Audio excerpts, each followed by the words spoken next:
Subscribe कीजिए ध्येय IAS channel को और बेल आइकन को दबाइए लेटेस्ट वीडियो सबसे पहले देखने के लिए।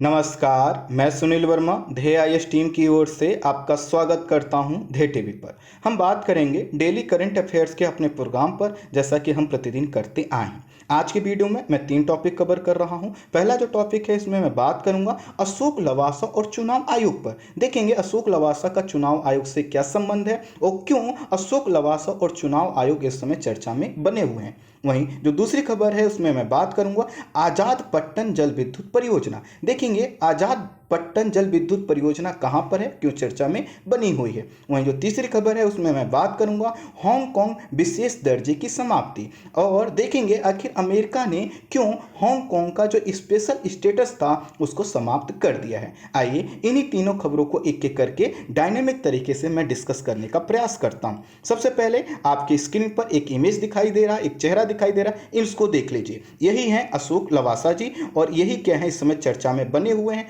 क्योंकि इनका संबंध चुनाव आयोग से भी है, तो चुनाव आयोग भी चर्चा में बना हुआ है। भारत निर्वाचन आयोग, जिसे चुनाव आयोग के नाम से भी जाना जाता है, संघ और राज्य चुनाव प्रक्रियाओं का संचालन करने वाला एक स्वायत्त संवैधानिक निकाय है। ध्यान दीजिएगा, स्वायत्त संवैधानिक निकाय है। यह आयोग लोकसभा, राज्यसभा, राष्ट्रपति, उपराष्ट्रपति तथा राज्य विधानसभाओं के चुनाव का संचालन करता है। संविधान के भाग 15 में अनुच्छेद 324 से 329 तक चुनाव आयोग के विषय में और उसके सदस्यों की शक्तियों, उनके कार्यों, उनके कार्यकाल और पात्रता संबंधी नियमों का उल्लेख किया गया है। अर्थात जो कुछ भी निर्वाचन आयोग कर सकता है, उसके सदस्य कर सकते हैं, उनकी शक्तियां, उनके कार्य, सभी चीज़ों का उल्लेख कहाँ किया गया है, 324 से लेकर 329 तक के अनुच्छेद में किया गया है।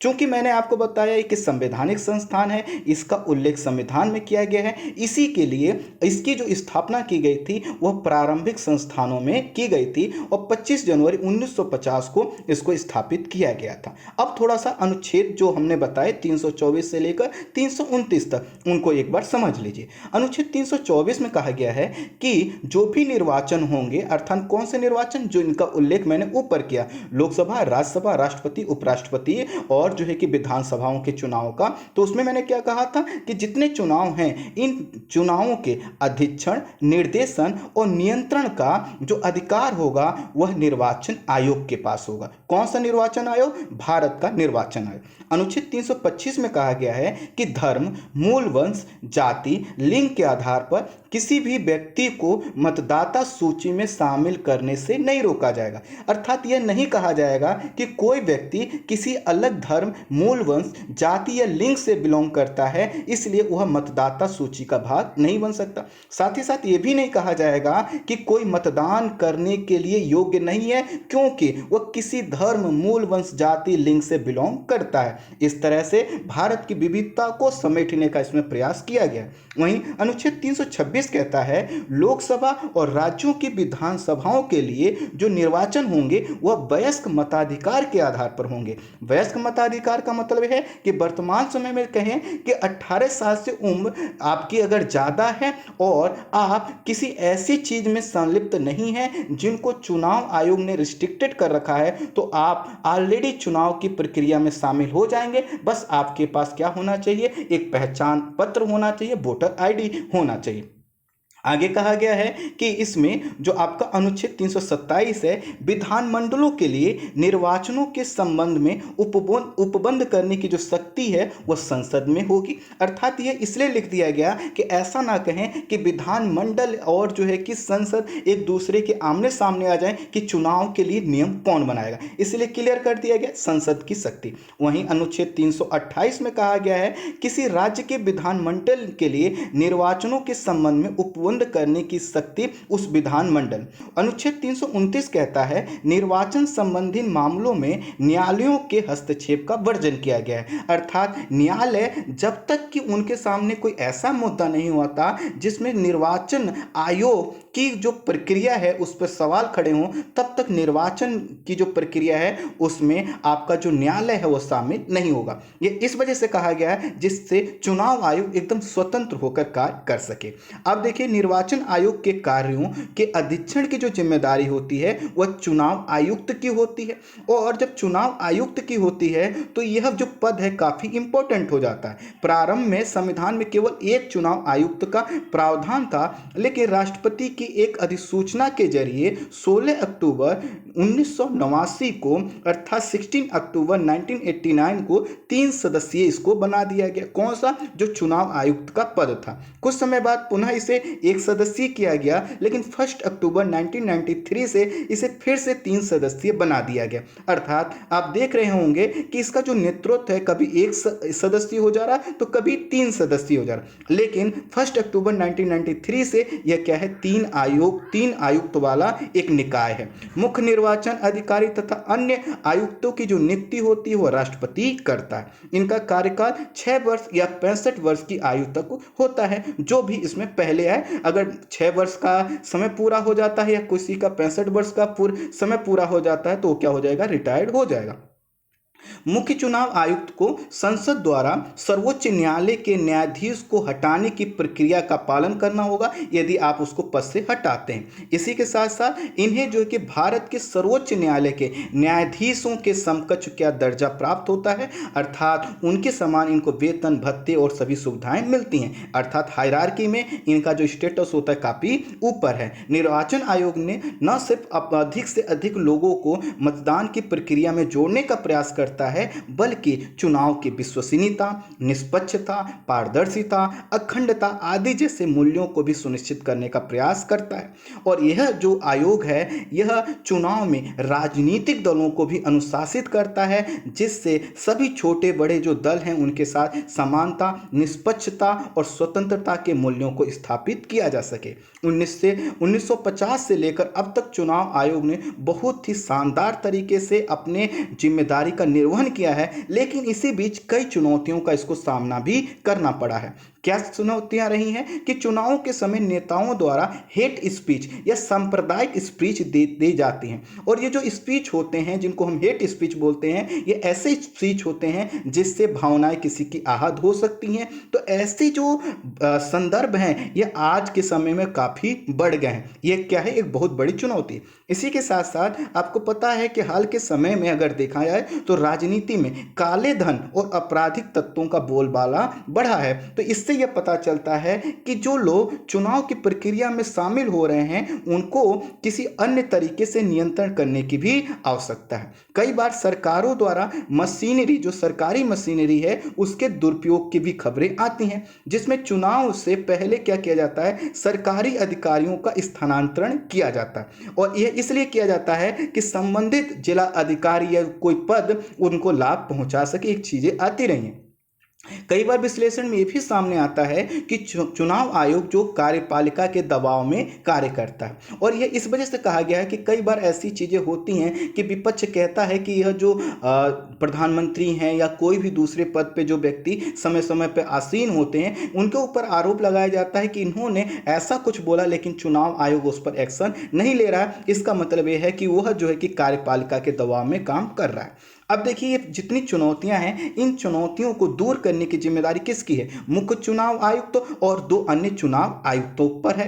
अब इसमें क्या होता है कि जब भी कोई ऐसा विवाद होता है कि आखिर ये इस पर क्या निर्णय लिया जाना चाहिए, तो इसमें बहुमत के आधार पर निर्णय लिया जाता है। तो 3 सदस्यीय है, इसका मतलब है कि 2 सदस्य जिस साइड में होंगे वही फैसला क्या माना जाएगा? सही माना जाएगा। और जो व्यक्ति, अगर कोई व्यक्ति उससे अलग अपना विचार देता है तो अल्पमत होने के कारण वो उस विचार को नहीं माना जाएगा। इस समय जो मुख्य चुनाव आयुक्त हैं वह सुनील अरोड़ा हैं और इनके साथ 2 और चुनाव आयुक्त हैं। एक है अशोक लवासा और दूसरा है सुशील चंद्र। अब देखिए जो अशोक लवासा हैं, इन्हीं से पूरा टॉपिक जुड़ा हुआ है। हाल ही में सूचना आई कि चुनाव आयुक्त अशोक लवासा को एशियाई विकास बैंक अर्थात एडीबी ने उपाध्यक्ष बनाने की घोषणा की है।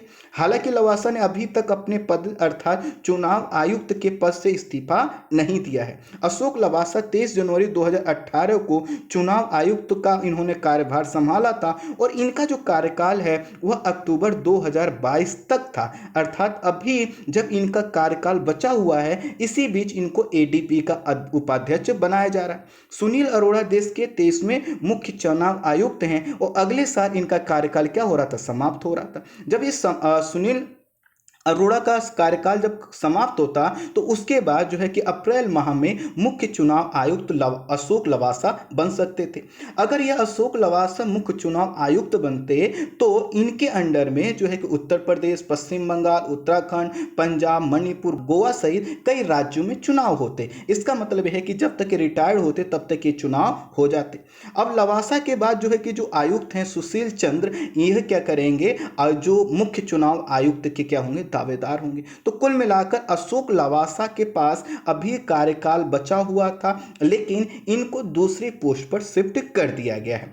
चुनाव आयोग का जो चुनाव आयुक्तों की सेवा शर्तों का कामकाज अधिनियम 1991 है, उसमें प्रावधान किया गया है कि कोई भी चुनाव आयुक्त अर्थात या फिर मुख्य चुनाव आयुक्त अपना इस्तीफा राष्ट्रपति को भेज सकता है। भेजने का मतलब है कि अगर उसको लगता है कि अपने पद को छोड़ना है तो ऐसा कर सकते हैं। इससे पहले वर्ष 1973 में जो आयुक्त थे नगेंद्र सिंह, इन्होंने अपने पद से इस्तीफा दिया था। इन्होंने इस्तीफा इसलिए दिया था क्योंकि इन्हें हेग अंतर्राष्ट्रीय न्यायालय में न्यायाधीश नियुक्त किया गया था, तो इन्होंने अपना पद छोड़ दिया था अर्थात कार्यकाल के दौरान। और उसके बाद अशोक लवासा ऐसा करने वाले दूसरे व्यक्ति होंगे। मनीला स्थित एडीबी अर्थात एशियन डेवलपमेंट बैंक मुख्यालय ने कहा कि एशियन डेवलपमेंट बैंक ने अशोक लवासा को निजी क्षेत्र सार्वजनिक निजी भागीदारी के कार्यभार के लिए उपाध्यक्ष नियुक्त किया है। वह दिवाकर गुप्ता का स्थान लेंगे जो 31 अगस्त को सेवानिवृत्त हो रहे हैं। अर्थात अशोक लवासा को 31 अगस्त से पहले क्या करना होगा? पद चार्ज लेना होगा। कई समीक्षकों सूत्रों का कहना है कि उपाध्यक्ष के तौर पर जो ये नियुक्ति हुई है यह भारत सरकार की सिफारिश पर हुई है। जानकारों का कहना है कि कोई भी अंतर्राष्ट्रीय संस्था तब तक किसी व्यक्ति की नियुक्ति की घोषणा नहीं करती जब तक सरकार और उस व्यक्ति की सहमति और स्वीकृति ना मिल जाए। इसका मतलब है कि इस पर सरकार की भी सहमति है और अशोक लवासा की भी सहमति है। प्रश्न आएगा कि आखिर सरकार यह क्यों चाहती है कि अशोक लवासा मुख्य चुनाव आयुक्त ना बने और उनको यहां से हटाकर दूसरे पद पर भेजा जा रहा है? इसके लिए कुछ आलोचकों ने कुछ बात कही, उसको भी हम देखेंगे। अशोक लवासा के विषय में कुछ चीजें जान लीजिए। केंद्र और राज्य सरकार में रहते हुए उन्हें सुशासन अर्थात गुड गवर्नेंस और नीतिगत सुधार पहलों के लिए जाना जाता है। वर्ष 2015 में पेरिस समझौते के दौरान भारतीय टीम का इन्होंने नेतृत्व किया था और उसी की वजह से पेरिस समझौते में जो भारत ने डिसीजन लिए, आज पूरे विश्व में भारत को क्लाइमेट चेंज से निपटने के एक शानदार देश के रूप में देखा जाता है। इसके अलावा मॉन्ट्रियल प्रोटोकॉल और convention on biodiversity and desertification के दौरान भी इन्होंने भारतीय टीम को लीड किया है। अर्थात यह जो कि उन कन्वेंशनों में भारत की भागीदारी सुनिश्चित करने में सफल रहे हैं जिनमें भारत का योगदान आज महत्वपूर्ण माना जाता है। आर्थिक मामलों के संयुक्त सचिव रहते हुए इन्होंने एडीबी से दर्जनों डेवलपमेंट संबंधी लोन पर बातचीत किया था। अर्थात इनका जो कार्यकाल रहा है वह काफी डाइवर्सिफाई रहा है, काफी मैच्योर रहा है और काफी अच्छे और सुलझे हुए यह प्रशासनिक अधिकारी माने जाते हैं। यह अभी जो चर्चा में है वो इस वजह से है क्योंकि इनको एडीबी भेजा जा रहा है, लेकिन लोगों का कहना है कि दरअसल एडीबी इस वजह से भेजा जा रहा है क्योंकि यह पिछले कुछ समय भी चर्चा में आए थे। क्या था घटनाक्रम? अशोक लवासा लास्ट टाइम जो चर्चा में आए थे वो तब आए थे जब उन्होंने लोकसभा चुनाव जो लास्ट हुए थे उस दौरान 5 मौकों पर जो है कि चुनाव आचार संहिता का उल्लंघन करने के आरोपों पर प्रधानमंत्री नरेंद्र मोदी और अमित शाह को चुनाव आयोग द्वारा दी गई क्लीन चिट का विरोध किया था। अर्थात जो लास्ट चुनाव हुए थे लोकसभा के, इसमें प्रधानमंत्री नरेंद्र मोदी और अमित शाह पर जो है कि क्या किए गए थे, कुछ आरोप लगाए गए थे और वह आरोप लगाए गए थे चुनाव आचार संहिता का उल्लंघन करने के लिए। तो उसमें हुआ क्या था कि इसमें जो जैसा कि मैंने आपको बताया 3 सदस्यीय यह पूरा निकाय है, तो इसमें 2 लोग जो है कि क्या थे, प्रधानमंत्री नरेंद्र मोदी और अमित शाह को क्लीन चिट देने के पक्ष में थे और उन्होंने क्लीन चिट दिया भी। लेकिन जो अशोक लवासा थे यह क्लीन चिट नहीं देना चाहते थे। लवासा यह चाहते थे कि उनकी जो राय है, अल्पमत राय है, जिसको चुनाव आयोग नहीं मान रहा वो ठीक है क्योंकि बहुमत के आधार पर ही फैसला होगा, लेकिन उन्होंने कहा कि हमारी अल्पमत जो राय है उसको रिकॉर्ड रखा जाए। जैसे कि आपको पता है कि आप देखते होंगे जब भी कोई जजमेंट आता है तो आप कहते हैं कि 5 जजों की बेंच ने ऐसा फैसला दिया, तो उसमें कोई जज ऐसे भी तो होते हैं जो उससे अलग फैसला देते हैं, लेकिन उनको ये बात को क्या किया जाता है, ऑन रिकॉर्ड रखा जाता है। ठीक इन्होंने कहा कि आप जो फैसला ले रहे हो, आप क्लीन चिट दे रहे हो दो, लेकिन कम से कम मेरी बात को भी रखो कि नहीं मैं क्लीन चिट नहीं दे रहा। लेकिन सर जो है कि उस समय की जो चुनाव आयोग ने क्या किया, इसको नहीं माना, उनकी राय को नजरअंदाज कर दिया गया। उसके बाद क्या हुआ है कि जो है कि अशोक लवासा और वर्तमान सरकार के बीच में कुछ दूरी बढ़ी और इसी के रूप में बताते हैं कि पिछले साल लवासा परिवार के 3 सदस्यों को आयकर विभाग का नोटिस दिया गया था। साथ ही साथ बीते साल नवंबर में एक आई रिपोर्ट बताती है कि लवासा के जो बेटे हैं उन पर कथित तौर पर ईडी अर्थात प्रवर्तन निदेशालय तथा फेमा अर्थात विदेशी मुद्रा प्रबंधन अधिनियम के तहत जांच की जा रही है। तो यह कई आलोचक और समीक्षक यह कह रहे हैं कि यह इस वजह से किया जा रहा है क्योंकि लवासा सरकार के अगेंस्ट में थे और सरकार यह नहीं चाहती है कि वह क्या हो, इस पद पर बने रहें, क्योंकि अगर वह मुख्य निर्वाचन आयुक्त होंगे तो उनकी शक्तियां ज़्यादा होंगी और आने वाले समय में दिक्कत हो सकती। हालांकि चुनाव आयोग ने इस प्रकार के सभी विवादों का खंडन किया है, क्योंकि मैंने आपको बताया कि इस पद पर, एडीबी के पद पर अगर अशोक लवासा जा रहे हैं तो उनमें उनकी भी क्या है, स्वीकृति है। ऐसा नहीं सिर्फ सरकार ने चाहा और भेज दिया, लेकिन हाँ इससे इनकार नहीं किया जा सकता कि सरकार ने भी क्या की है, अपनी स्वीकृति दी है। अब ये चीजें अभी सामने नहीं आई हैं कि अशोक लवासा ने सरकार से क्या ऐसी किसी चीज की अनुमति मांगी थी, सिफारिश की थी या नहीं। तो कुल मिलाकर अशोक लवासा अब कहां जाएंगे, एडीबी जाएंगे, उनके स्थान पर कोई दूसरे व्यक्ति आएंगे और चुनाव आयोग के पास जो जिम्मेदारियां हैं वह इस रूप में है कि वह एक जनता में जो भ्रम फैल सकता है कि किसी ऐसे व्यक्ति को हटाया गया जिसने वर्तमान सरकार के मुखिया पर जो है कि जो क्लीन चिट दिया गया, उनको जो उन पर आरोप लगे थे उनको क्या किया था, वो सही बताया था उनके हिसाब से, अर्थात अशोक लवासा के हिसाब से क्लीन चिट नहीं दिया जाना चाहिए। खैर इसमें कुछ भी अपडेट होगा तो उसको हम लोग कंसीडर करेंगे। यहाँ पे एक चीज मैं क्लियर कर दूं कि आपका स्टैंड क्या होना चाहिए। आपका स्टैंड यह होना चाहिए कि जो चुनाव आयोग जब वो लास्ट में पूरी इस चीज पर कंक्लूजन देगा, आपको उस चीज को मानना चाहिए। होता क्या है कि कई चीजें पर्दे के पीछे होती हैं, तो हम लोग अभी ये डिसाइड नहीं कर सकते कि क्या यह राजनीतिक प्रेरित है। हाँ ये जरूर है, आलोचकों की बात हम कर रहे हैं और आलोचकों की बात अपनी जगह सही हो सकती है, लेकिन हमें क्या करना है, चुनाव आयोग के जो कहा जाएगा उसको हमें फॉलो अप करना है।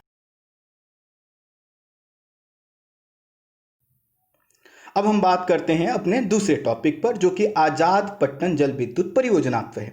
आप उससे पहले एक इमेज देखिए। इमेज ये देखिए कि आपको जम्मू कश्मीर दिखाई दे रहा है और उसके एक हिस्से पर अगर आप देखेंगे तो लिखा है पाक ऑक्यूपाइड कश्मीर, अर्थात भारत का वह एरिया जिस पर पाकिस्तान ने कब्जा कर रखा है। और इस एरिया से क्या होता है कि न सिर्फ हमारी कुछ नदियां जाती हैं, बल्कि हमारे जो संसाधन हैं उनका भी दोहन पाकिस्तान के द्वारा किया जाता है। क्यों किया जाता है? क्योंकि उसने कब्जा कर रखा है। खैर, यह जो पाक ऑक्यूपाइड कश्मीर है, जैसा कि भारत और हम सब लोग कहते रहे हैं, यह क्या है? हमारी संप्रभुता का भाग है, यह हमारा भाग है और हमें मिलना चाहिए। तो स्वाभाविक है जो ये विवादित क्षेत्र है, इसमें किसी ऐसे कंस्ट्रक्शन को हम अनुमति नहीं दे सकते जिससे हमारे संसाधनों का क्या हो? दोहन हो। भारत का जो हिस्सा पाकिस्तान के कब्जे में है, उसे पाकिस्तान अधिकृत कश्मीर के नाम से जाना जाता है। इस हिस्से से चीन पाकिस्तान आर्थिक गलियारा गुजरता है। आपको ये पता होगा, इस पर मैं ज़्यादा बात नहीं करूँगा। मई 2020 में गिलगित बाल्टिस्तान के डायमर जिले के बीच पाकिस्तान और चीन ने डायमर भाषा बांध प्रोजेक्ट पर हस्ताक्षर किया था। गिलगित बाल्टिस्तान वाला जो क्षेत्र है वो कौन सा है? पाकिस्तान अधिकृत कश्मीर वाला क्षेत्र। हाल ही में पाकिस्तान और चीन ने पुनः इसे पाक ऑक्यूपाइड कश्मीर क्षेत्र में 700 मेगावाट की आजाद पट्टन जल विद्युत परियोजना पर हस्ताक्षर किया है। मई 2020 में भी उन्होंने जो है कि समझौता किया था, किसके लिए? डायमर भाषा प्रोजेक्ट के लिए। और अब उन्होंने किसके लिए किया है? आजाद पट्टन जल विद्युत परियोजना के लिए। और ये दोनों कौन कर रहे हैं? ये चीन और पाकिस्तान। अब ये जो प्रोजेक्ट है जिसका नाम है आपका आजाद पट्टन जल विद्युत परियोजना, ये झेलम नदी पर बनेगा और इस परियोजना पर लगभग 2.4 अरब रुपए का खर्च होने का अनुमान है। यह जो परियोजना है चीन पाकिस्तान आर्थिक गलियारे के तहत विकसित होगा। मैंने बताया ये गलियारा क्या है? जो पाकिस्तान और चीन को जोड़ता है सड़क के और कनेक्टिविटी के माध्यम से। और ये जो परियोजना है ये किसके तहत बनेगा? चीन पाकिस्तान आर्थिक गलियारे के तहत बनेगा। मैंने 2 बार रिपीट किया, ध्यान दीजिएगा, आगे जोड़ूंगा इसको। इस परियोजना को वर्ष 2024 तक पूरा करने का प्रस्ताव है। इसके तहत 90 मीटर ऊंचे बांध का निर्माण किया जाएगा और लगभग 3.8 वर्ग किलोमीटर एरिया में इसका जलाशय विकसित किया जाएगा। जून 2016 में पाक ऑक्यूपाइड सरकार है, उसने निजी पावर इंफ्रास्ट्रक्चर बोर्ड द्वारा ये जो प्रोजेक्ट है इसको मंजूरी दी थी। अर्थात उनकी नजरें आज से नहीं है, पहले से हैं। चीन की तरफ से पावर यूनिवर्सल कंपनी लिमिटेड यह कार्य करेगी, वहीं निजी पावर इंफ्रास्ट्रक्चर बोर्ड जो यहाँ का है अर्थात पाक ऑक्यूपाइड कश्मीर का है, वह दोनों मिलकर कार्य करेंगे। यह जो परियोजना है जब विकसित हो जाएगी, चलने लगेगी, तो इसको 30 साल तक जो कि क्या करेगा? चीन ऑपरेट करेगा और उसके बाद इसको पाकिस्तान को हस्तांतरित कर देगा।